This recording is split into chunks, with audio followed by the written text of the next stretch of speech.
Well, the artist has continued to invent herself, and so is the age-old tale of Semele by George Frederick Handel. The opera was staged over the weekend at the Shanghai Symphony Hall. Following contemporary artist Zhang Huan's version, The Stunned La Monnaie, in Beijing about 10 years ago, this Baroque opera impressed the Shanghai audience with its glorious score, concise libretto, as well as East meets West style. Sun Wei tells us more.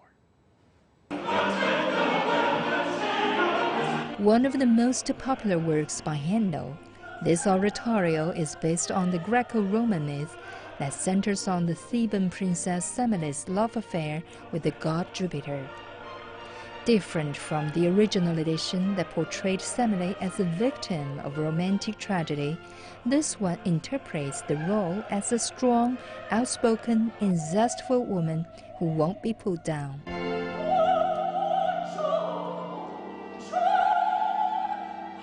However, 10 years later on, we are inspired by the original production, beautiful as it was.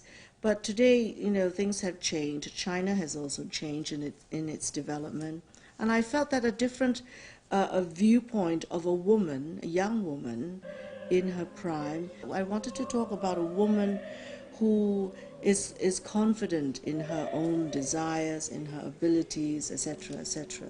21st century new Semele.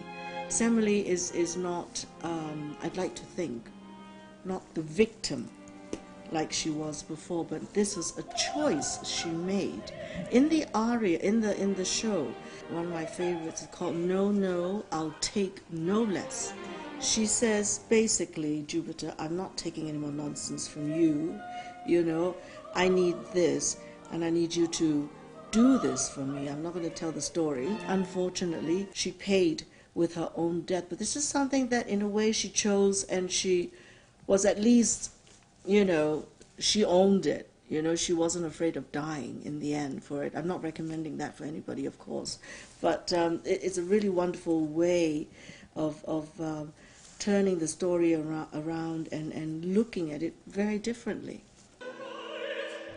It's forged by a distinguished international team, including German opera director Julia Burbach, Canadian diva Jane Archbold, and British designer Simon Holdsworth.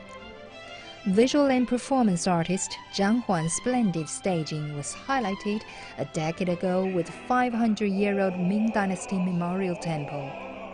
This time, a smaller copy is stationed on the stage, embedded with 60,000 LED lights.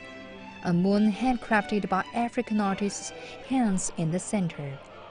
The producer says they've tried to make the most of the concert hall. It is really a big challenge to bring this huge production with a 500-year-old Ming temple to a concert hall. This is one of the most beautiful concert halls designed in China. Acoustically, it is beyond compare.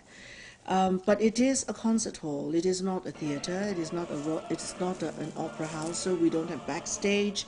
We don't have wings. We don't have flies. So we can't fly. We can't do this, and a lot of things we cannot do, because you will see that we have had to be extremely ingenious about how to create a similar atmosphere, a similar feeling for the original context of what Zhang Huan wanted to say about this beautiful opera. The music was brought by the Shanghai Symphony Orchestra under the baton of renowned conductor Yu Long. The show is part of the 21st China-Shanghai International Arts Festival and also a gift for the orchestra's 140th birthday. Sun Wei, CGTN. And when we come back,